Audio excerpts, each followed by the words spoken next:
Hello दोस्तों। आज हम पढ़ने वाले हैं डीएलएड थर्ड सेमेस्टर पंचम प्रश्न जो कि सामाजिक विज्ञान है। मुगल साम्राज्य एक नज़र में हम देखेंगे। चलिए, आप सभी का स्वागत है swab sir academy YouTube channel पे। आइए एक नज़र में हम इन चीज़ों को रिवाइज करते हैं। चलिए, प्रमुख मुगल शासक और उनके शासनकाल को पहले समझेंगे। बाबर कहाँ थे? 1526 से 1530 ईस्वी तक शासन अवधि रही इनकी। इनका योगदान क्या रहा, पहचान क्या है? मुगल वंश के संस्थापक हैं ये। बारूद और तोपों का प्रथम प्रयोग बाबर ने किया। दूसरे नंबर पे हुमायूं आते हैं। हुमायूं ने 1530 से 40 तक शासन किया, उसके बाद 1555 से 56। इनका जीवन संघर्षशील रहा, शेरशाह सूरी द्वारा निर्वासन हुआ इनका। फिर उसके बाद अकबर का शासनकाल आता है और इन्होंने 1556 से 1605 तक किया।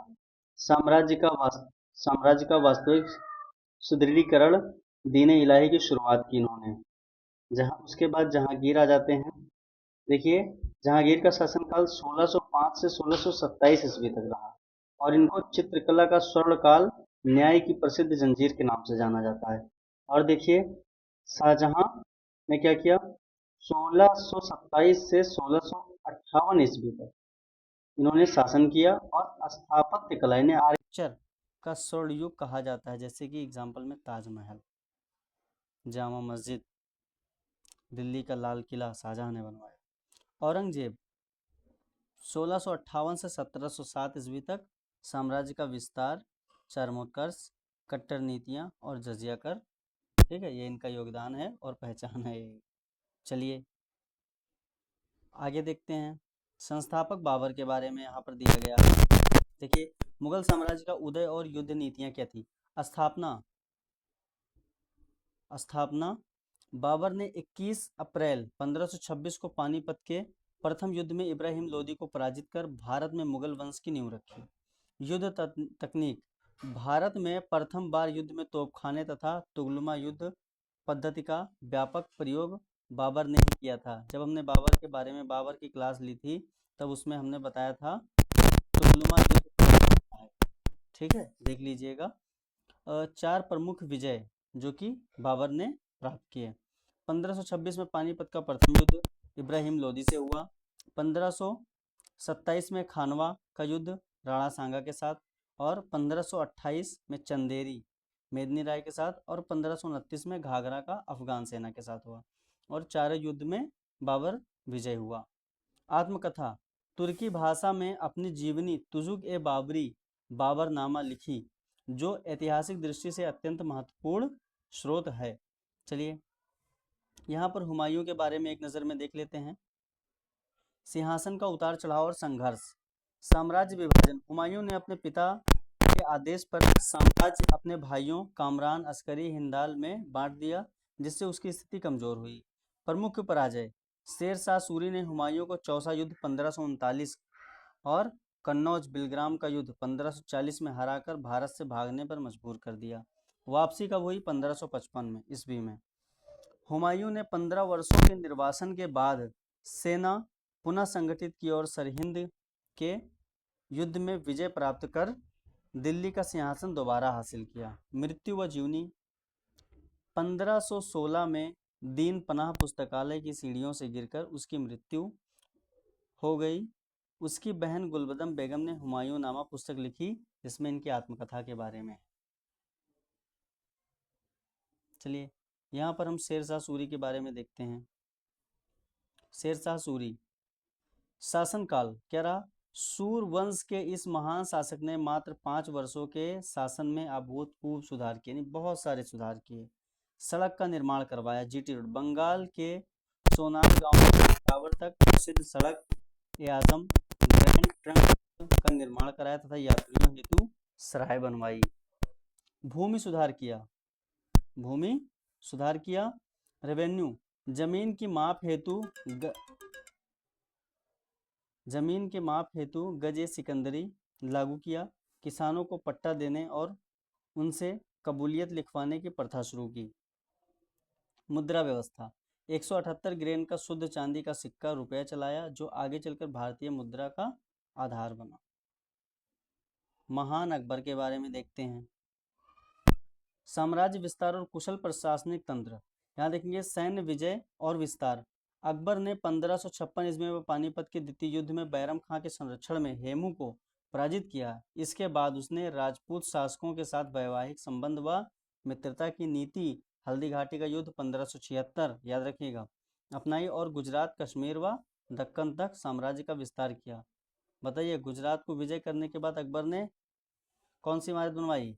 बुलंद दरवाजा। ठीक है, बुलंद दरवाजा बनाया। और देखिए इसमें मनसबदारी व राजस्व सुधार किया। मनसबदारी व्यवस्था 1571। सेना और अधिकारियों को व्यवस्थित करने के लिए, है ना, जात यानी पद और सवार मतलब घोड़े व्यवस्था शुरू की। दहशाला प्रणाली, राजा टोडरमल के सहयोग से भूमि पैमाइश तथा 10 वर्षों के औसत पर आधारित भू राजस्व व्यवस्था लागू की। चलिए धार्मिक सहिष्णुता के बारे में देखेंगे अकबर का। सुलह ए कुल और दीन ए इलाही पंथ, इन दोनों को देखेंगे। सुलह ए कुल क्या था? इसका अर्थ था सार्वभौमिक शांतियों और सभी धर्मों के प्रति सहिष्णुता। इसके तहत अकबर ने 1563 में तीर्थ यात्रा कर और 1564 में जजिया कर समाप्त किया। इबादत खाना 1575 फतेहपुर सीकरी में सभी धर्मों के विद्वानों के साथ दार्शनिक और धार्मिक चर्चा करने हेतु एक प्रार्थना गृह का निर्माण करवाया। दीन ए इलाही 1582 में शुरुआत की, याद रखिएगा, इबादत खाना 1575, दीन ए इलाही 1582। सभी धर्मों के नैतिक सिद्धांतों को मिलाकर एक आचार संहिता बनाई। इसे स्वीकार करने वाला एकमात्र हिंदू दरबारी बीरबल था। नवरत्न, अकबर के दरबार में तानसेन, अबुल फजल, अकबरनामा के लेखक अबुल फजल, याद रखिएगा, बीरबल, मानसिंह और टोडरमल जैसे 9 अति विशिष्ट बुद्धिजीवी शामिल थे। चलिए कला पारखी, है ना, जहांगीर, इनके बारे में देखते हैं। न्यायिक प्रशासन और चित्रकला का चरमोत्कर्ष। न्याय की जंजीर, जहांगीर ने फरियादियों के सीधी पुकार सुनने के लिए यमुना नदी के तट पर आगरा के किले में प्रसिद्ध सोने की न्याय की जंजीर लगवाई, जिसमें 60 घंटियां थी, याद रहेगा। चित्रकला का स्वर्णकाल देखेंगे। जहांगीर स्वयं चित्रकला का परखी था। उसके काल में प्राकृतिक दृश्यों, पक्षियों और शिकार के सजीव चित्र बने। प्रसिद्ध चित्रकार उस्ताद मंसूर और अबुल हसन इसी के दरबारी थे। यूरोपीय यात्री के बारे में देखिए। इसके शासनकाल में व्यापारिक छूट प्राप्त हेतु ब्रिटिश राजदूत कैप्टन हॉकिंस 1608 ईस्वी और सर थॉमस रो 1615 मुगल दरबार में उपस्थित हुए। चलिए हम शाहजहां के बारे में पढ़ते हैं, स्थापत्य कला के बारे में, जिन्होंने दुनिया का अजूबा ताजमहल बनवाया। शाहजहां, वास्तुकला का स्वर्ण युग, ऐतिहासिक धरोहर, सफेद संगमरमर का काल जिसे कहा जाता है। शाहजहां ने इमारतों में लाल बलुआ पत्थर के स्थान पर मकराना के शुद्ध सफेद संगमरमर का भरपूर प्रयोग किया। ताजमहल, अपनी बेगम मुमताज महल की याद में आगरा में यमुना के किनारे अद्वितीय अष्टकोणीय स्मारक ताजमहल बनवाया। मुख्य वास्तुकार उस्ताद अहमद लाहौरी। प्रसिद्ध निर्माण, दिल्ली का लाल किला, जामा मस्जिद, आगरे किले की मोती मस्जिद और शाहजहानाबाद नगर बसाया। मयूर सिंहासन, सोने, चांदी और कोहिनूर हीरे से जड़ित सुप्रसिद्ध तख्त ए ताउस का निर्माण कराया, जिसे बाद में नादिर शाह लूट ले गया। कि देखिए कितना अच्छा दृश्य है, ये देखिए ताजमहल को। चलिए आगे बढ़ते हैं। यहाँ पर हम जिंदा पीर के बारे में जानेंगे। औरंगजेब को जिंदा पीर कहा जाता था, है ना। चरम विस्तार, संघर्ष और दक्कन की उलझने। जिंदा पीर, औरंगजेब अपने व्यक्तिगत जीवन में अत्यंत सादगीपूर्ण और शरिया का कड़ा अनुपालन करने वाला था, इसलिए उसे जिंदा पीर कहा जाता था। विनाशकारी दक्कन नीति, अपने जीवन के अंतिम 25 वर्ष उसने दक्षिण भारत, मराठों, बीजापुर व गोलकुंडा को जीतने में गंवा दिए। दक्कन उसके लिए स्पेन के नासूर की तरह साबित हुआ।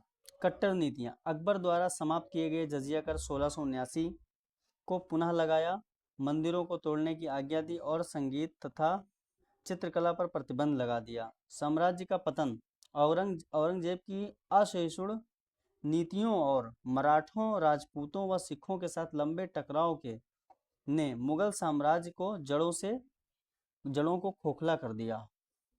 ठीक है, चलिए यहाँ पर हम देखते हैं मुगल प्रशासन के बारे में क्या चीजें थी। आइए, परीक्षा उपयोगी महत्वपूर्ण प्रशासनिक अधिकारी, यहाँ पर देखेंगे आप सभी लोग। वकील वजीर जो पद अधिकारी है, यहाँ पे पद अधिकारी दिया गया है, प्रमुख कार्य और जिम्मेदारियां दी गई हैं, क्षेत्र विभाजन दिया गया है, प्रशासन दिया गया है। वकील या वजीर कौन हुआ करता था, इनके प्रमुख क्या थे? प्रधानमंत्री, दीवान, राजस्व और वित्त के प्रमुख होते थे। क्षेत्रीय विभाजन, इनको सूबा, है ना, सूबा दिया जाता था। इसके प्रशासक कौन होते थे? सूबे के, मतलब कि जो प्रशासनिक अधिकारी है ना, वो वकील या वजीर ये अधिकारी हो, इनके प्रमुख कार्य जिम्मेदारी होती थी प्रधानमंत्री, दीवान, राजस्व और वित्त प्रमुख को देखते थे। और क्षेत्रीय विभाजन मुगल काल में कैसा था? सूबा यानी प्रांत में बांटा गया था, और इस सूबे का जो प्रशासक होता था उसको सूबेदार बोलते थे। शांति व कानून व्यवस्था प्रमुख रूप से देखता था वो।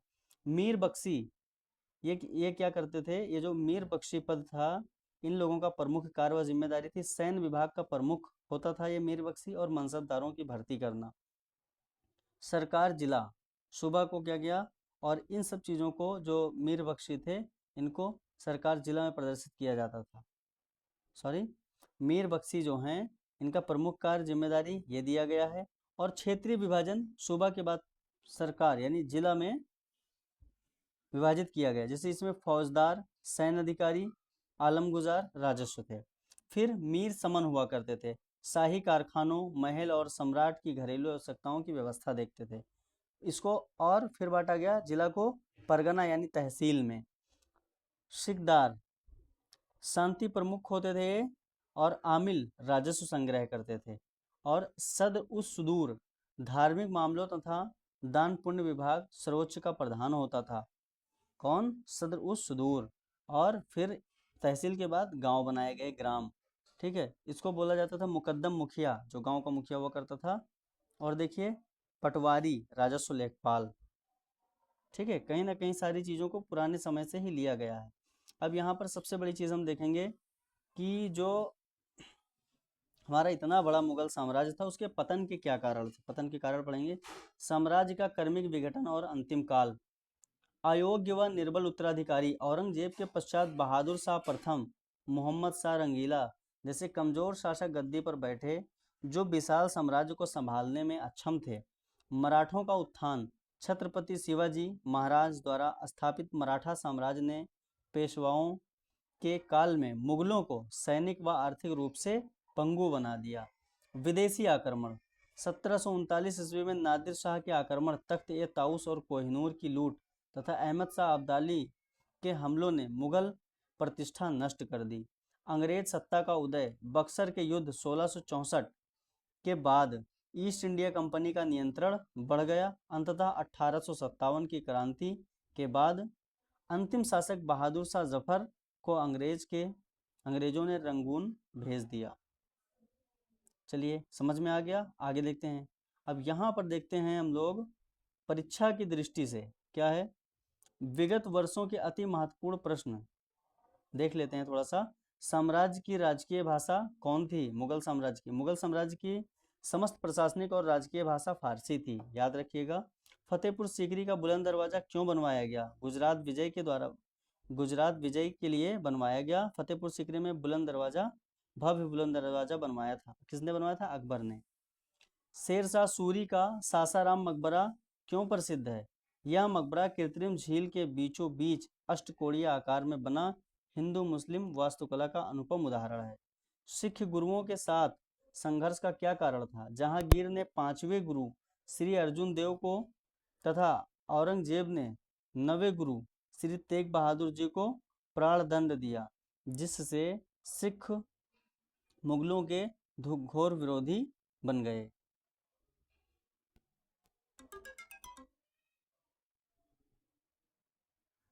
आप सभी का बहुत बहुत धन्यवाद शोएब सर एकेडमी से जुड़ने के लिए। डीएलएड थर्ड सेमेस्टर सामाजिक विज्ञान की संपूर्ण बेहतरीन तैयारी के लिए आज ही सब्सक्राइब करें, लाइक करें, शेयर करें आप सभी का बहुत बहुत धन्यवाद।